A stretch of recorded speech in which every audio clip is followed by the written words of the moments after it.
I'm chilly, I think I need a blanket. This feels very weird. Not my best, not my worst. Hello everybody and welcome to the Knitting Pickle podcast. Bet you didn't think I'd be saying that again, did you? I don't even know what episode. I feel like 44 maybe. I think 43 was the last one. I don't know. If you're new around here, hello, welcome. My name is Laura Penrose and I am a knitwear designer and content creator. And for a long time, I made knitting podcasts. And then last year decided to stop because it wasn't bringing me joy anymore. And then I proceeded to vlog weekly for the rest of the year and loved it. And I then did Vlogmas, which was my 5th Vlogmas in a row, which was crazy, and then took a little break, as I always do. So it's been a few weeks since I've posted here on YouTube. It's been a few weeks since I filmed. I have filmed a Patreon video since Vlogmas, but it was very sit down, relaxed. It was a 2025 review, 2026 plans. And that was nice and fun, but I am ready to come back to YouTube. And my plan is to still post a video weekly. Sometimes it's knitting vlogs, sometimes it's livey vlogs, sometimes there's a special event, sometimes it's a sit down chat. We don't know, there are no rules here on my channel, but I knew that even if I did start the year off with a vlog, I'm basically going to be catching you up on everything that I've worked on and made since we last spoke during Vlogmas. So I thought I'm just going to do a podcast. I'm just going to sit down for an hour or so and catch you up on everything. That way when I go back into vlogging, we'll have like clean slate, we'll all be up to speed and I don't have to just sit and chat for ages. It can be much more vloggy. So I thought I'd just do a little special episode. I'm going to follow my usual podcast format. I'm going to share finished objects, what I'm working on. I've got a couple of yarn acquisitions because it was obviously Christmas and my birthday and I got some yarn as some gifts. And yeah, just going to catch up with where I am at and what's coming up and all of that lovely stuff. So grab your project, grab a coffee that's hopefully better than mine is. I'm not getting on with my coffee machine at the moment. Something just isn't quite right. Something's out of whack. I can't get a good espresso, even though I've not done anything to change my beans or my settings. Just something ain't right. Maybe it's the weather, maybe it's because it's cold, I don't know. But it's warm and it tastes like coffee, so that'll do. I feel like I just spoke very fast. If I do speak too fast for you, just so you know, there is a little thing on YouTube where you can change the speed of a video and you can slow it down a little bit if I do get a bit excited and chat very fast. So I'm gonna start with, clearly, what I'm wearing, because that also leads me nicely into some finished objects and a whip. I don't think I'm going to do all finished objects then or whips. I'm just going to go through my projects as they feel appropriate. So I am wearing my Ribling sweater. If this is your first time watching one of my videos, this is one of my latest designs. I have done something since, but that's still in the process. And it is a 2x2 broken rib contiguous set-in sleeve / compound raglan. I know that's a lot of information to take in and it was a lot of information to write, but I love it. I made this completely on a whim last year. Last year I spent some time knitting a few other patterns that were this construction. It's something I had wanted to learn for ages, but just wasn't giving myself permission to knit other people's patterns, which is ridiculous. And I fell in love with the construction and I wanted to see what my brain would do with it. And this is what it did with it. I have been wanting another striped sweater with this kind of stripe sequence. So like a bigger main colour and a little skinny stripe. I have released a striped sweater before. It's the sibling sweater, my size, and the original sibling, which is a child size sweater. And it's a drop shoulder with a fun kind of back detail and stripes, and I kind of wanted to riff on that a little bit, hence why this is called the Ribling. And one of the things I really like about this design is it really evolved as I was making it and kind of changed, and I had a vision, but it also aesthetically kind of just yeah, changed as I knit it up, as I came across like issues and problems that I needed to solve. And I'm just very, very happy overall with this sweater, and I wear it a lot. It's a very different fit to what I normally go for. Traditionally, I'm more of an oversized girly, but I really wanted something a little bit more fitted, a little bit more wearable. So my sample technically has negative ease, though I feel like it doesn't really look it. I also have a bit of a strange body setup. My bust size is smaller than average for the rest of my body, which took me a long time to learn.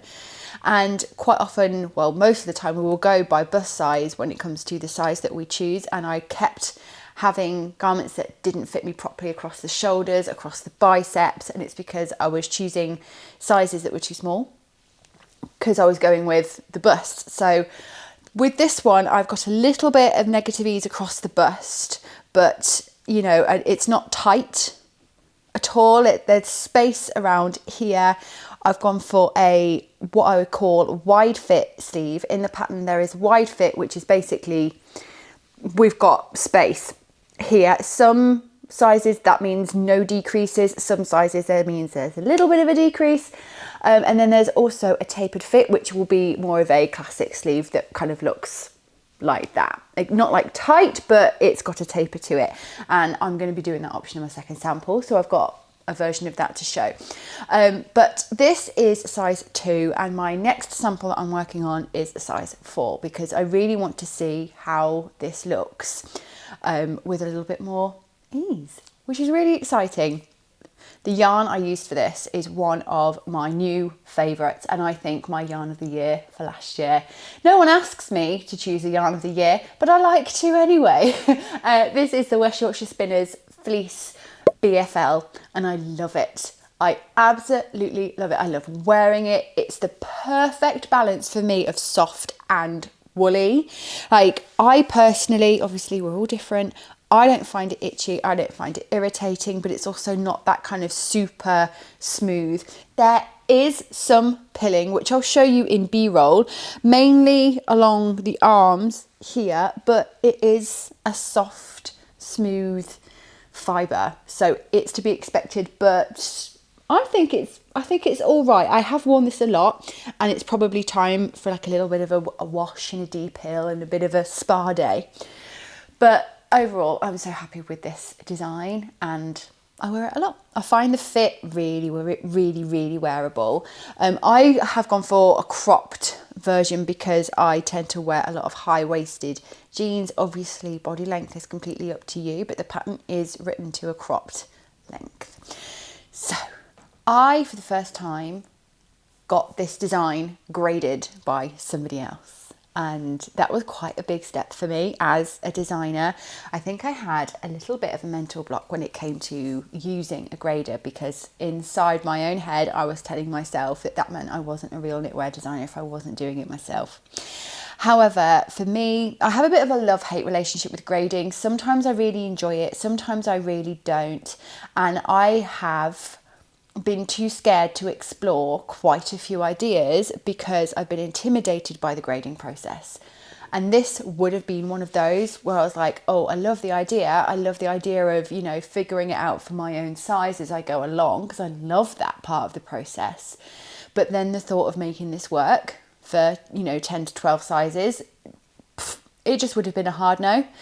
So having somebody else do that for me, someone whose brain works through that maths so much better than mine does, has been really nice. And I've now used my grader for another design, and I'm at the point where I'm kind of like, I can't imagine myself grading garments again.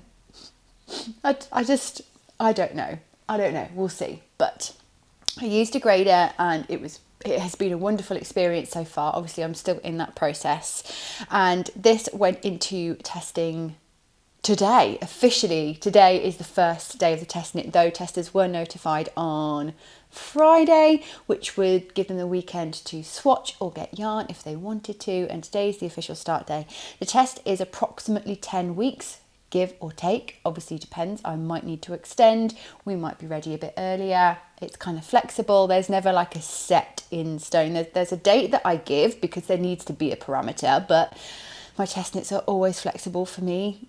It doesn't make a huge difference whether it's 2 weeks after that or 2 weeks before. I've learned to be a lot more relaxed with that kind of thing. I'm not the kind of designer that's putting out a pattern every single month. My lifestyle just doesn't allow for that at the moment. So I can be like a little bit more flexible with my deadlines and stuff. But the test officially started today. There has already been, I don't want to use the word issues because that sounds really negative. We've already found some areas that need improvement. Yes, that's better language, isn't it? Some of these sizes, the stitch pattern doesn't quite line up with the raglan increases, unfortunately, but I think that's a pretty easy fix. And I did kind of freak out a little bit in my brain when this first came up. Like when an issue is brought up in a test knit, it's quite scary at first because you have to decipher based on one person's message whether it's a them problem or a me problem, and that can be really difficult to figure out. Like I have to understand the problem that they are trying to communicate, and sometimes it's very difficult to communicate a problem. I struggle to understand things from words. I'm much better with like pictures and visually seeing the thing, and obviously I never have their sample in front of me. I can only go by what they say and the pictures they send me, so that can be challenging. But in this case, it became pretty clear pretty quickly what the problem was. And yeah, it's been a long time. It's been over a year since I've done a garment test knit, so it's been quite a big step for me getting back into this process. But so far, it's been really, really enjoyable. And that brings me on to my first whip. We're going to start with a whip because it's what we're talking about. I knew that I wanted a second sample of this from the moment I finished this one, because even though I love this one, I love the fit, I love the colours, I wanted to see what it looked like with more ease. And I think I should have roughly 6 inches of positive ease with my next sample, and it's very different in quite a few ways. It's different yarn, different colour, different size, and I'm just like, yay! And one of the main reasons I decided to knit the second sample myself and not outsource that as well, quite often I get my second samples knit by somebody else, is because I needed to refresh my mind on the pattern for the test knit. I knit this sample back in, I want to say October, maybe? Yeah, so it's been a while. I also didn't grade it, so at this point I look at the numbers in the pattern and I'm just as, it's just as new to me as it is to the testers in some way. So I cast this on just after Christmas so that I can be, just a couple of steps ahead of my testers throughout the test knit. So when they're like, what does this mean? What does this reference? I should be able to answer their questions efficiently. So here is my second sample so far. I've gone for burgundy and cream. And you can somewhat see the texture here. I have ummed and ahed about this choice of colour, and I panicked a little bit, but then I realised it was because it was nighttime when I was looking at it, and so it was dark and I couldn't really see. I kind of panicked that because this is a merino and mohair combination and a dark colour, that you completely lost all the texture. With this yarn is very smooth, it's a single strand, there's very little fluff to it, so the texture really stands out. And I was panicking that I'd lost that with this one, but seeing it in the daylight now I've worked up a little more of it as well, I think it's lovely, and I think it's a really, really different look to this one, which is what I wanted from the second sample. And I'm no longer panicking. This is the Knitting for Olive Merino and Soft Silk Mohair in Bordeaux for the burgundy and cream for the white. I do still kind of feel like the white is a little too white, but that's not something I'm going to go back and change now. I think overall it's fine. Maybe a slightly warmer white would have been nicer, but I don't think this is bad necessarily. And I'm just keen to keep going on this now because I'm really enjoying working on it. I really like working broken rib. It's something like, I think because every other round is knit, it doesn't feel like you're working rib, yet you're getting a lovely texture, and the fabric doesn't have as much memory as normal 2x2 rib, which even if you block it will go back up again. This, once you've blocked it, kind of relaxes and stays where you want it to be, which is really, really nice. I think I may insert elastic into my collar because it's a folded collar, just because the construction does make the neckline, you know, lean a little oval, which again, not a problem, but I feel like just a little bit of elastic in there will help that be a little bit rounder. It's quite a high neckline for me. Traditionally, I would go for a much wider, lower neckline, especially with a folded. But I had to change the neckline quite a few times because my initial thought was just like a single rib collar, but it looked really bad. It looked messy, it looked unfinished, it looked weird. But I've ended up really, really liking the neckline. I've gone with a slightly thicker brown stripe on the edge of the neckline, as with the cuffs and the hem. Ooh, just had multiple battery failures.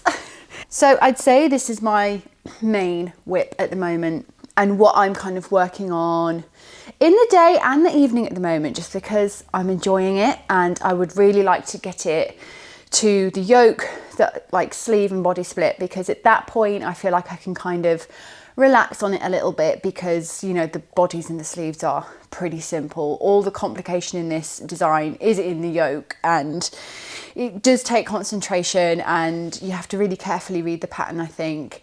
So once you're past the yoke, it's pretty chill. So that's where I'm at with my second sample, and we are actually going to stay on the subject of the Ribling just a little longer.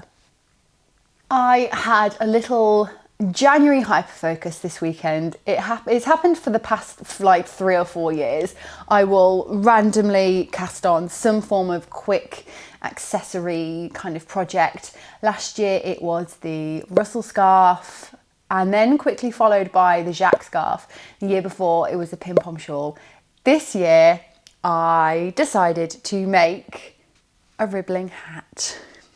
I was wearing this and just like a normal shop bought beanie, and I thought, oh, I really like this combo. I like this jumper with a beanie. I like the vibe of this. And then I thought, hang on a minute, could I make a Ribling beanie? So I absolutely locked in with this thought. I basically spent all of Friday, all of Saturday working on these samples, and then had to take a break yesterday because my hands hurt. But I decided to make myself a Ribling hat, and I'm really pleased with the results. I don't have the best luck with hats. I don't think I've ever made a hat that fits me exactly how I want it to fit, like perfectly. And the same is true with these, but they are close enough. And I have fully written the pattern. I've graded it for baby, toddler, child, adult, small, medium, large, and I just need to send it off to be edited. And I'm trying not to stall on this one, because this is a pattern that I could have ready in like 3 weeks if I don't drop the ball on it. But let's put it on. This is my first sample, and this one was a absolute learning curve with this one. I made many mistakes with it, but they were all mistakes that helped me get to where I wanted to go. Like, they weren't like silly mistakes. They were all like, oh, it was more of a learning process, and yes, got me to the second sample, which you'll see in a minute. So, is it a bit much? Would I wear the two together like this? Probably not. I think I need to bring you in a little closer. Bear with. Okay, so problem number one with this beanie is it is too big for my little old head. So I made a size medium, but I think I'm better off with a size small. I actually think, when I'm looking at like the grading and everything, I am a size small with a medium length, because my next sample, which is a small, is a little short. So it's tricky with hats, because obviously everyone's head is different, which is the same as with bodies, but you know, most people will, you know, knit hats to the length that they prefer anyway. So first of all, it's a little long, as you can see. I like my hats to be tight all the way around like this. I don't like, well, I mean, I do have kind of looser beanie hats, but when it comes to making them, I find, I don't know, I just feel like this kind of style suits me the best. So it's a little long, it's a little big, and I'm not the happiest with the brim depth. It's a little too deep for me, and I feel like you don't actually get to see very much of the 2x2 broken rib, which is kind of like the main point of the hat. So I did my brim a bit too deep. I also did a folding like couple of rounds where you basically, it's not double knit, it's knit one, slip one with the yarn forward for 3 rounds. You don't like alternate it like you do with double knit, and it creates like a really lovely, crisp, clean fold. As you can hopefully see here, you can kind of see the line, and it's lovely. However, what I found was, in the end, that kind of restricted me when it came to brim depth. Like, I'm kind of stuck with that now, because if I wanted to make the brim deeper, then you'd then have this kind of awkward line that runs through your hat. And if I wanted to make it less deep, I then kind of had that weird fold against my head. And because of that row that I've put in there to encourage the fold, the hat kind of naturally wants to go there anyway, no matter where I put like the brim. After wearing it for a little while, it tends to just want to be in this position. So I decided in the end to just omit that. Yes, it gives a nice clean fold, but ultimately it was kind of causing me more issues than it was solving, if that makes any sense. So the other problem I had with this is for stitch count wise, it didn't divide equally for the brim. So I've got a 4-point brim, and 2 of my sections have 4 more stitches in than the other 2 sections because of the stitch pattern, how I wanted it to line up. And I basically had to fudge it at the end to get it to work, because I didn't realise this until I got to here.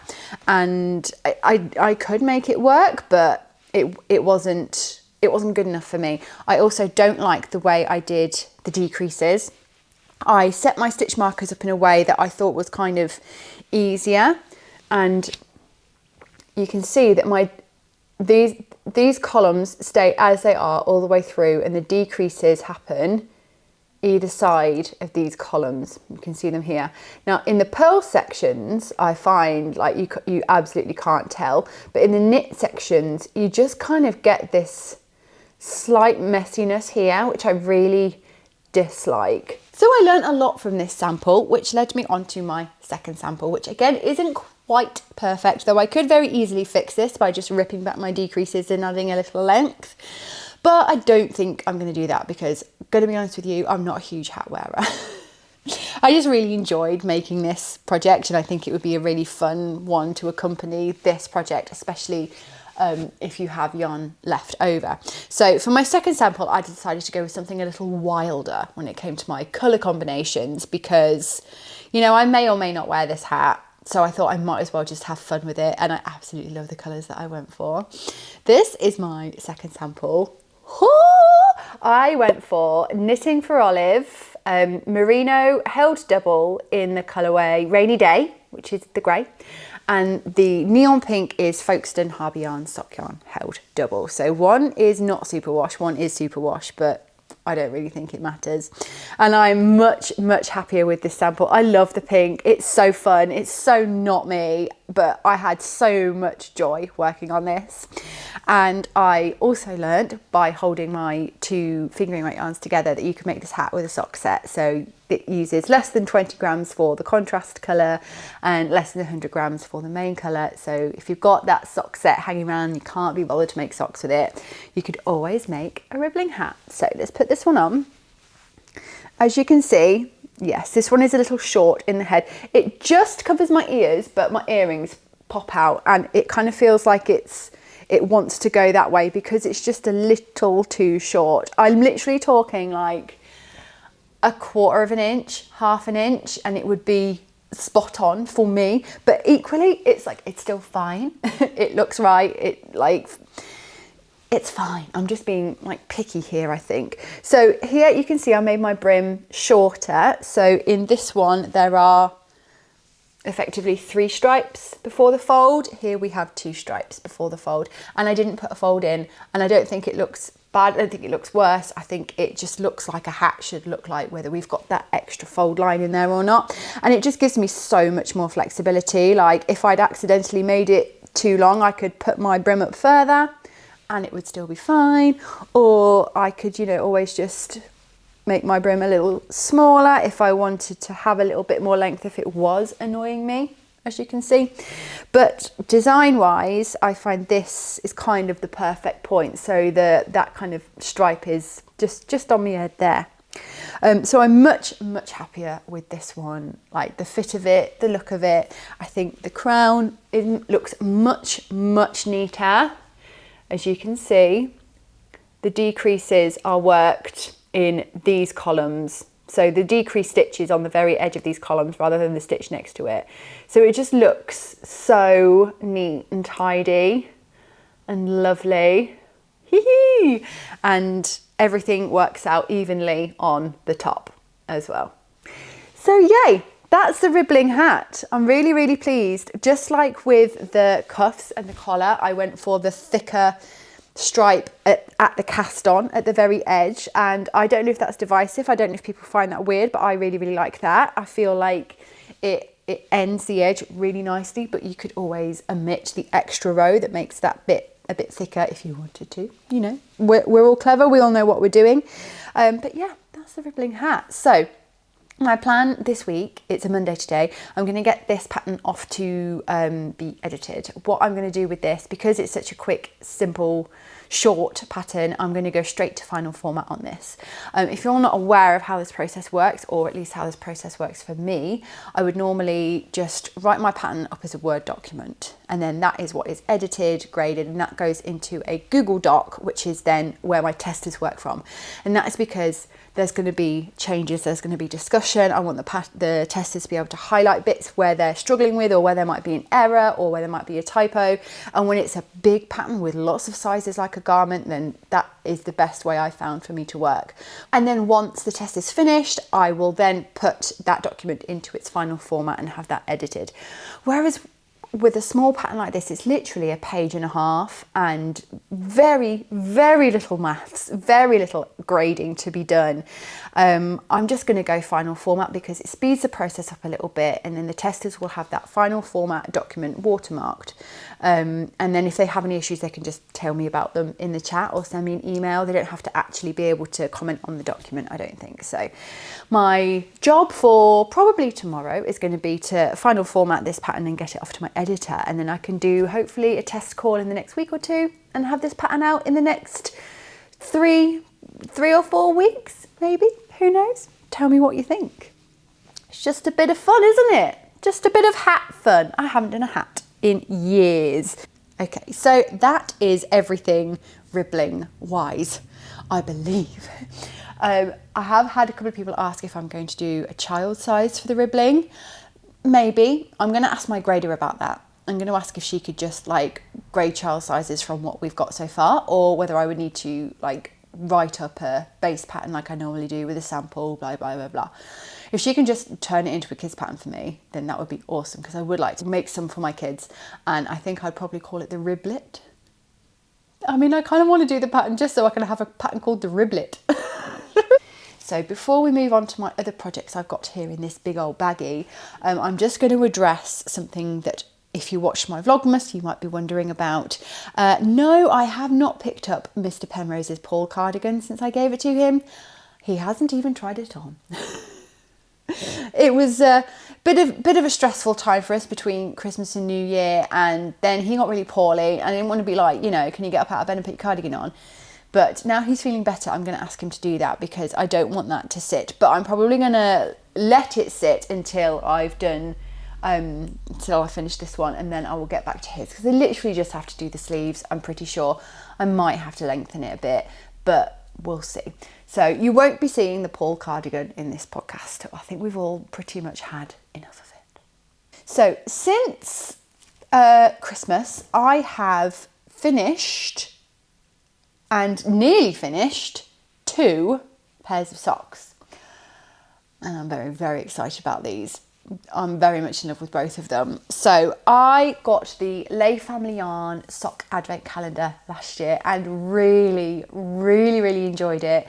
It was a like one skein a week for 4 weeks until Christmas, and all based around socks. So I got 2 sock sets, self-striping sock and a sock blank.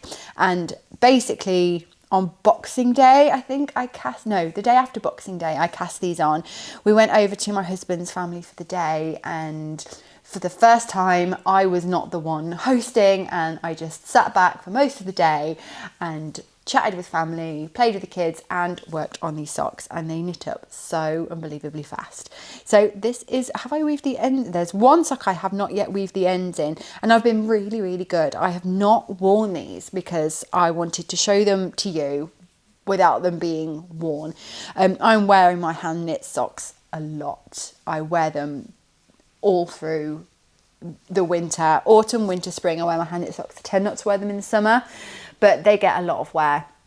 So I'm really excited for these. So this is my first official FO of 2026, although technically I finished them in I did finish them in 2026 because I finished the second one on my birthday. And this is the self-striping sock yarn from the Lay Family Yarn Advent Calendar.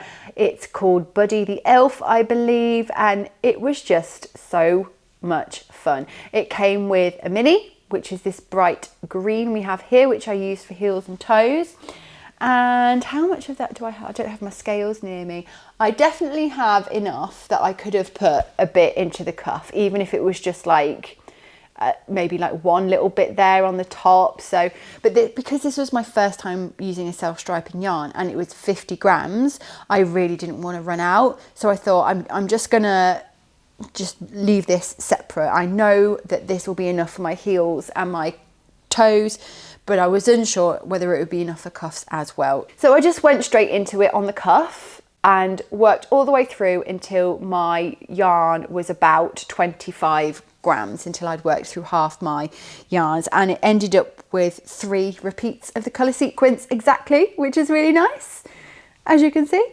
And then I did the toe and I did an afterthought heel because I didn't know, I just couldn't predict how much yarn I was going to need for each sock. Like the only way I could think to do it was to do an afterthought heel.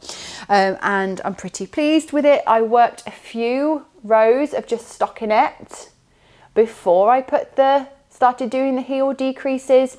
I will say, like, an afterthought heel, it's not the best heel fit for me personally, because I still find even with those extra rows before I start decreasing, it's still quite tight across the instep, across the top of the foot.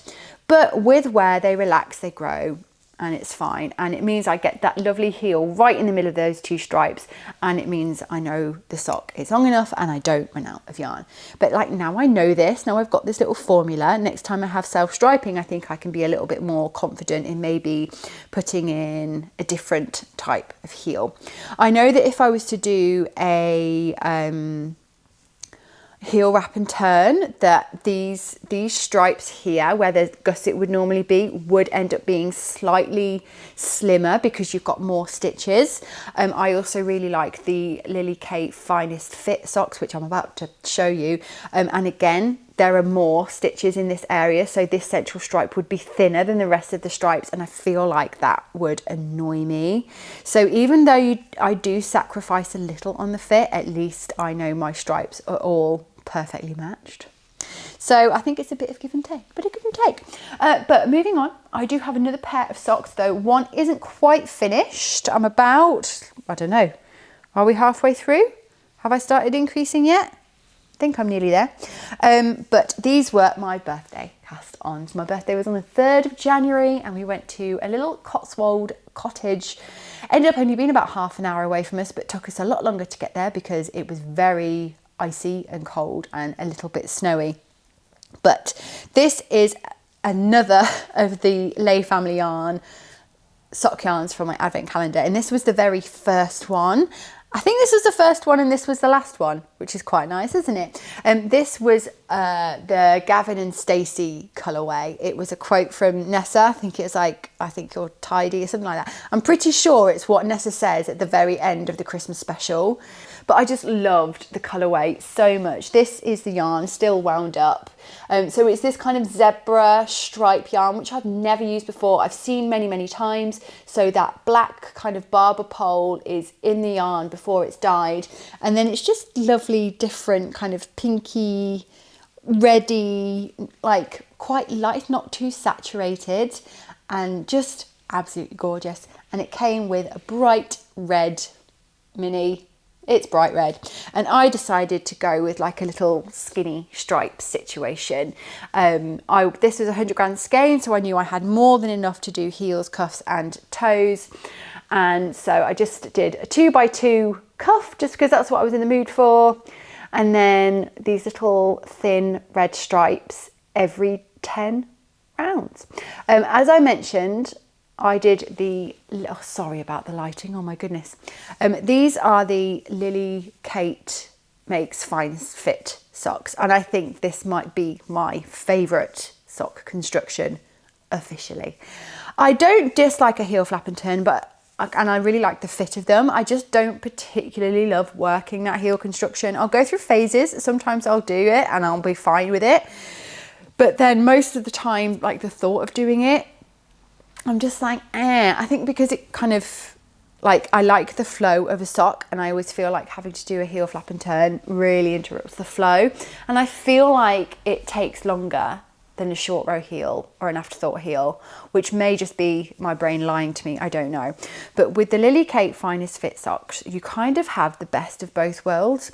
Before you work your short row heel, you do some increases here, and then you work your short row heel, and then you do your decreases, and you can see it gives this extra triangle of fabric here, which makes that bit across the top of the foot that traditionally gets really quite stretched out, it just gives that a bit more space, and I think they're excellent. I think they're just the loveliest. I'm going to put these ones on. Do you know what? Shall I put on one of each so we can see the difference? I might need to B-roll this actually. Right. I just tried to show you by putting my foot up to the camera, and it was just ridiculous. It just looked awful. So I'm going to B-roll this for you, and I'm going to do it right now. Otherwise I will forget. With the Lily Kate sock, you can see we've got this lovely extra triangle of fabric here, and it just means these stitches across the top of the foot don't get overly stretched out, because if this wasn't here, I think I ended up hacking the pattern a little bit and doing some extra increases. I can't really remember, but I basically ended up with 12 extra stitches across this point of my foot than I normally would. And as you can see, the stitches are they're the same here as they are here.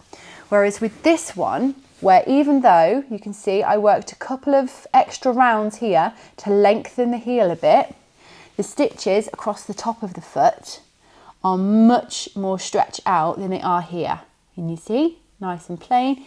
Here, much more stretched out.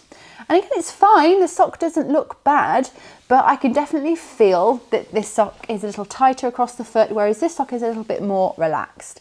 And you know, I will wear them both, they'll both be fine, but I just think this construction, it's just wonderful. I just absolutely love it, and is now my go-to construction. Hee, my lovely socks. Yay. Oh, I'm going to keep them on. I've got odd socks on, and that's fun. So my second sock, I am this far through, and I've just been picking this up and putting it down as and when. I like to pretty much always have a sock on the go. And I have lost a few pairs of socks this year. I have worn through quite a lot.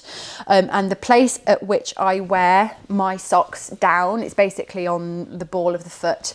And I've tried many different methods to repair them, but sensory wise, they do my head in. I can feel that little patch. I can feel that strange little moment on the bottom of my foot, and I absolutely hate it. So I basically wear my socks to absolute death, and then they have to be thrown away, unfortunately. But fortunately, I love knitting socks, so I've constantly got a ready supply. I was thinking what I might do is I really want to increase my sock collection, because then I'll wear each individual pair less often, therefore they will last long. I mean, I know technically they'll all still only last the same amount of time, but that might be a case of girl maths. But I feel like I will be able to enjoy each sock for longer because I'll be wearing them less often.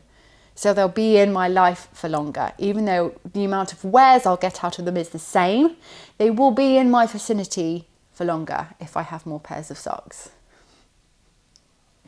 It makes sense to me. I've seen people do that thing where throughout the year you knit yourself 12 pairs of socks and you put them all in a box and then you gift them to yourself at Christmas.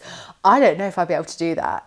Like, physically I probably would be able to do it, but I don't know if I'd be able to wait that long to knit the socks. But I can imagine now, if I put these socks away and these socks away until the end of the year, I probably would like forget about them and end up, it would genuinely be a surprise. I think the pair you knit before you gift them to yourself, or maybe I just knit myself a pair every month for the first 6 months, because then I tend to stop wearing my socks in the summer, pack them away and open them for Christmas.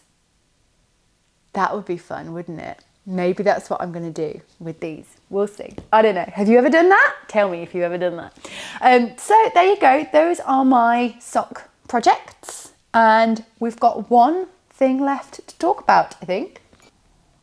So this was another Advent project that you will have seen me working on if you joined me for Vlogmas last year. And it has developed greatly since we finished. I basically worked on this pretty much non-stop between Christmas and New Year, with a little bit of time on the socks, but I knit this pair like so quickly. I basically hyper-focused those for a day and a half and they were done. But this project was my main Advent project and I'm still really enjoying it. I'm really excited about this because I had to put it down for a little while because I lost my crochet hook. I still can't find it, but a new one arrived yesterday. So this is a precious little guy. I'm going to pop you in there. But my other Advent that I had last year was the James Makes Yarn 24 mini skeins Advent. So you open a 20 gram mini skein every day. I went for the fingering weight sock yarn base because I like to use my minis in a number of different ways. I will normally end up holding them double and using them as a DK, but then I also have a fingering weight scrappy crochet blanket, so any little bits left, even bits of yarn that are like this long, go into that blanket. So I like to go for fingering over DK because then I know I've got the option to do that, or I can end up doing socks with them, like crazy stripy socks, or just using them as a pop of colour here and there, like all completely random. But this case I did hold them double. And I'm making myself a bit of a wild, well, not myself, I'm actually making this for my daughter though, she doesn't know it's for her, a bit of a wild blanket. I went to and fro on this for quite a while and then settled on the Renoirs, is it Renoir or Renoirs Ripple? Something about Renoir and Ripple blanket. I can't remember the name of the designer, but all the information will be in the description box of this video so you can see all the patterns and all that kind of thing, everything that I talk about. And I knew I wanted it to be crochet because I already had a big knitting project for December and I wanted it to be like zigzaggy, like chevron-y. I've not done anything like this before. And this pattern was recommended. And as soon as I saw it, I thought that's the one. Now my one looks very, very, very different to the original pattern. It's a different weight, it's a different stitch count. And I've kind of gone, well, I have gone stripy with it. But there was an issue that became pretty clear, but then I decided to just go with it, and I've come up with the solution, which you're about to see. But for now, this is my Renoir Ripple blanket. She crazy, she wonderful, and I'm obsessed. I cannot wait to get working on this again. I am 14 yarns in, I think. Yes, 15. 15 on one bit, 14 on another, and I'll explain why in a minute. But I decided to stripe my Advent yarns, but then I wanted some kind of solid to break it up a little bit and bring just a tiny bit of order to the chaos. I love the chaos, but I need a bit of order. So I bought this bright hot pink neon pink from Folkstone Harbour Yarns, which is the one I pinched some of it to use in my hat, but I should have enough, hopefully, fingers crossed. If not, I might have to unravel that hat. But I started with the pink, and then I'm just working through days 1, 2, 3, 4, and then every 2 stripes I've got a pink, basically. And I'm not really sure why. I don't know why I did a pink every row. It just felt right. I thought it looked fun. I thought it means like each colour kind of gets its own moment because it's up against that pink. Does that make sense? Like, for example, here, there's somewhere else where it's even more obvious. Like, these two are kind of quite crazy next to each other, but you get to appreciate the yellow next to the pink there, and you get to appreciate the purple next to the pink there. Does that make sense? It makes sense to me. And it's just lovely to have a project where I just don't think about it. I just pick up the yarn and put it in. I'm not thinking about what goes with what goes where. You just have fun. But you may have been able to tell that the thing that went wrong with this is it is not wide enough. So this is 14 out of 24. So I've got 10 more yarns to put in, which is, it's going to add another that much. I picked up the wrong end. So I'm going to end up with a very long and very skinny blanket. And originally I was just going to like add a border around it to make it bigger, but then it would still be proportionally wrong. It would be too long and for how wide it is. So it was either not use all my yarns in it or find a way to make it a little bit wider before I add the border. So for each of these stripes, I didn't use all the yarn, and I can't remember how much I had left, but it was less than 10 grams, I'm pretty sure I had of each yarn after doing these stripes. And my plan was to just put those in my ugly blanket. But I decided in the end that I was going to make a second panel, which is what we have here. And this panel uses up pretty much every other bit of that yarn. And in some cases, I even ran out of the yarn and had to start the next yarn in order to complete the row, usually only a couple of stitches away from the end. And because of the nature of the blanket, you can't actually tell where that's happened. Like, I can't even tell where that has happened. I think if that had happened when the next row was pink, you'd be able to see, but each time it's happened, it's been when the next row has been the next coloured mini, so it just all kind of blends in.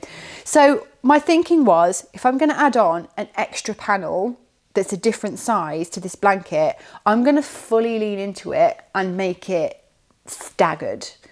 So my thoughts were to have this one as it is, and then the panel I attach, I was going to have the pink stripes at the midpoint, so it would kind of look offset and look intentional. But it didn't really quite work out that way, because so with this one I started with the pink and then went into colour 1. So for my offset panel I started with colour 1 and then went into the pink, and it just looked like I'd got it wrong.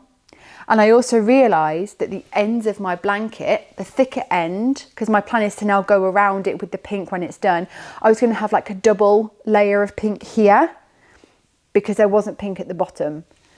So in the end, I decided that I was going to line my pinks up, but when I realised this, I'd already got quite a way through this panel.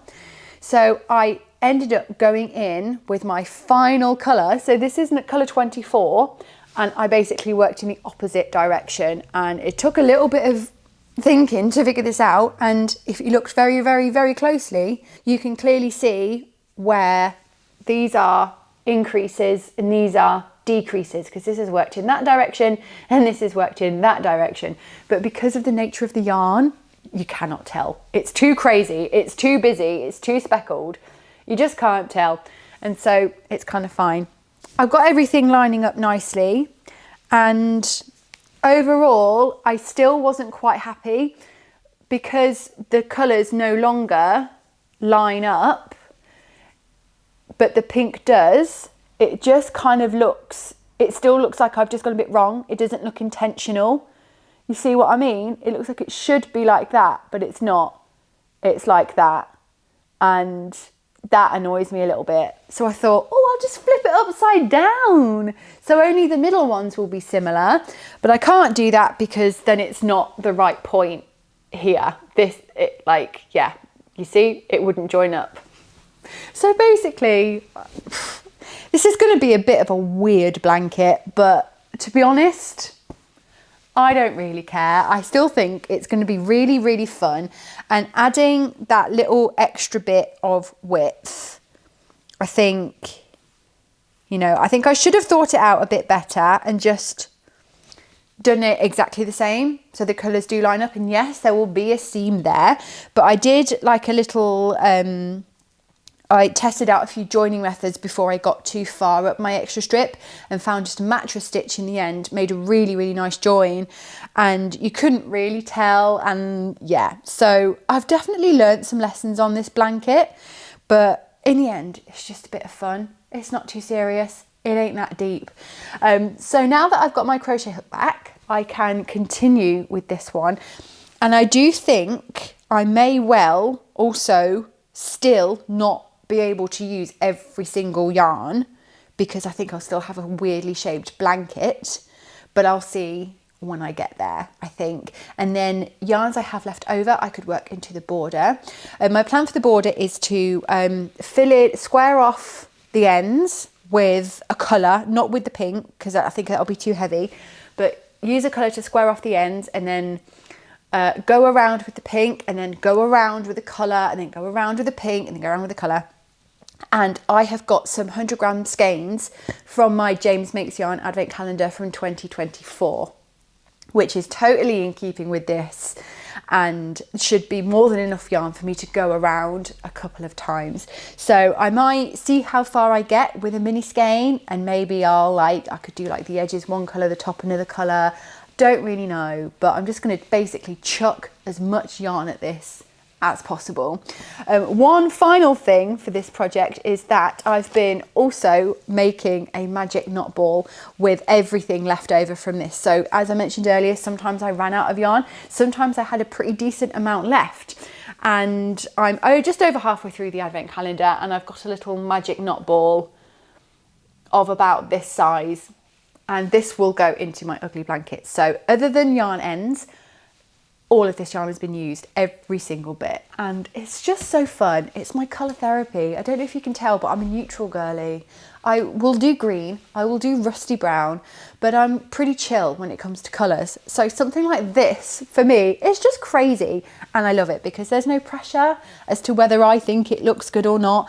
It's not something I'm ever going to wear. It's probably just going to be something that my kids use to get cosy under, or will use as a picnic blanket, or it might never get used. I don't know.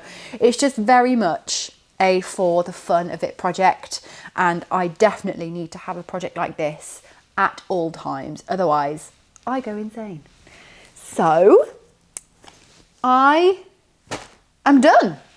That's it. That's all the projects. Wowza. Phew, I can breathe again. So I'm quickly going to talk about a little bit of yarn that I've received as a gift, because I'd like your ideas, because they are both yarns I've never used before and I don't know what to do with. So I love your suggestions, because you never let me down. If I'm ever unsure what pattern to do or what to do about something, I ask you lot and you sort me right out. So my dear friend Anna of Yarn Moomin on Instagram, and House of Budlier is her design name, and Anna and the Yarn on YouTube, got me some yarn for Christmas and my birthday, and I thought I would share it with you because they're super special. She went to Norway last year, and she had me in her heart while she was over there, and she picked me up 2 skeins of this Hillesvåg Vilja Norsk Lammelgarn, which I'm sure is lamb's wool. It's beautiful. It is rustic, that's for sure. The stats are not in English. 3 millimeters, so it's a fingering weight, but it's very plump. It's very, very plump. I've got 100 grams, though it says 2 times 50 grams. So is this 2 skeins put together? And I've got 375 meters per 100 grams. So yeah, it is a little thicker, Maybe it's more of a sport weight. I'm quite intrigued whether this is 2 skeins now. I'm going to take it out of its label. Yeah, it's just one. Oh, it's so floofy and so plump. And it's this beautiful greige. Absolutely my colour. It's coming up a lot cooler on camera than it is in real life. Honestly, they look like 2 different colours. On camera, it looks grey. In real life, it looks almost green with its beiginess. It's definitely browny, grey, greige. I think it even looks like this is a natural undyed colour, and the sheep probably had brown and white and grey in its fleece. But it's stunning. It's absolutely gorgeous. So I've got 200 grams of this and no idea what to make with this. At this point, I'm feeling like a scarf is probably a good idea. So maybe, I don't want to say it, because Sophie scarf, or something along those lines, like a simple, repetitive, squishy kind of situation. I don't know if I'd be able to get a garment out of this unless it was like a fingering weight garment with a large needle, but I'm not sure that's what I'd want to do with this. So yeah, let me know if you've used this yarn before. I'd love to know about the properties of it when it's knit up, what it's good for, what it's bad for. Yeah, just give me the tea. Give me the tea on this yarn. I'd love to know. And then the second one she got me, this one was for, no, that was for my birthday. Yes, she gave me that for my birthday, but I opened it before Christmas and before my birthday because I'm an adult and I do what I want. And this one was for Christmas, and this is a yarn I know a bit more about but have never used, and I was really excited when I opened it because it's a woolly knit yarn cone. I feel like everybody has these, everybody uses these, everybody goes crazy for these, but I've never had one. I've never used this yarn, no clue, and now I finally get to experience it. So this is the British Wool 4-ply in the colourway Autumn, which, I mean, come on, I'm an autumn girly. But it's a really lovely kind of marley. Well, it's not marled, but you can see there's like different, there's just different, I don't know if there's different breeds in there. It's not breed specific from what I can tell, but there's like, it's mainly kind of this kind of warm pinky red, but I can also see like grey and white, and yeah, it's crazy. So I think what most people do with this will be to hold it double and use it as a DK. But I've got 500 grams, so I could use it as is and do something fingering weight. I've definitely been exploring more fingering weight garments over the past few months. And if you stick with me until February, you're going to get to see a lot of those garments because I have got plans. But I'm not sure I would use it as a fingering weight on its own. I would either hold it with a mohair maybe, or I would hold it double, which would give me the equivalent of 250 grams of DK, which wouldn't be enough for a garment on its own, unless it was like a t-shirt or something, but I tend not to knit t-shirts or anything like that. I just don't know. Maybe this would be nice as a scarf, like a big one, like a shawl, big shawl scarf. I love making shawls, but I never wear them. Even just at home to keep, I never think to wear them. I need to have them out. I will occasionally wear my pom-pom shawl when I'm really cold, but I just never have them available to me, and that needs to change. But yes, let me know. My gut is telling me to hold this with something else and to make a garment, but I don't know what. The colourway isn't something I have in my wardrobe very much, but I am trying to lean into colour much more this year, as we've got with the maroon, kind of, which is like a very purpley maroon, this one. But I do like reds, and I have a few more reddy toned things in my wardrobe, and I feel like this one could fit in with my wardrobe very nicely. Like, I feel like this would look very nice with my very dark kind of bright blue indigo jeans. I just don't know. Let me know, what would you make with this, / what have you made with this successfully, because I know most of you out there will have used this yarn and I'll know what to do with it. I'm kind of thinking of just doing something really plain, just like a raglan, just like a plain raglan or a drop shoulder or a round yoke or something, just really, really simple, and holding it with a fluff. Who knows? But that brings me to the end of this little special edition podcast. I hope you enjoyed it. Felt a little bit strange, but I do feel like I've broken the ice now. I feel like coming back to filming after Vlogmas is always a weird thing for me, and I feel like I feel a bit better about it now. So I have no idea how long this episode's going to be, so thank you if you've made it all the way to the end. You will see me again in around about a week's time. I don't know when I'm going to be posting this. I'm not going to wait until Sunday. I'm just going to post it when it's ready. But yeah, you'll see me again soon. We'll be back to normal vlogging content. I've got some really fun video ideas for this year, some non-vloggy, more kind of like chatty, kind of like knittery person videos. I don't know if that makes any sense. But yes, you'll see me again soon. Thank you so much for joining me. Feel free to come join me over on Patreon if you would like. I believe there's a free trial still going on at the moment. But if not, I can see you on Instagram. I'll see you here, or I'll see you in real life for like 3 of you who watch this video. Oh, thank you so much for joining me, and I'll see you next time. Bye bye.